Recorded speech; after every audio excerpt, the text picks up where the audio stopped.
ابوها موجود في القاهره بيشتغل عشان يصرف عليه، لان هو بقى الكبير بتاعهم بعد ما ابنك الكبير مات. بقى بيصرف عليهم الاثنين، وبيصرف عليكي وبيصرف على عياله وخاطب له وبيخلص له الخشب بتاعه عشان يجوزه. في الاخر تقولي هو اللي غلطان وهما لازم يتحاسبوا؟ مش عارف اقول ايه الصراحه، يعني كل اللي اقدر اقوله حسب الله ونعم الوكيل بجد.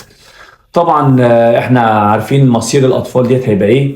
هيستنوا طبعا لما يولدوا، بعد ما يولدوا طبعا هيتعمل بصمه وراثيه عشان يتاكدوا فعلا ان هم ابنائه ولا لا. ولو طبعا ابنائه فمش هينفع يعيشوا معاهم، هيتاخدوا منهم بالاجبار طبعا بالقانون في دار رعايه يتحطوا. ومش هينفع ان هم يقعدوا في البيت نهائي ولا اصلا في القريه دي نهائي، ويبقى بعيد عن المحافظه نهائي عشان خاطر طبعا يعني النفسيه.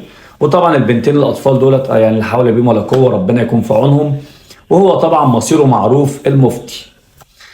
نرجع بقى للاهم. الايام دي احنا بقينا بنشوف حاجات صعبه.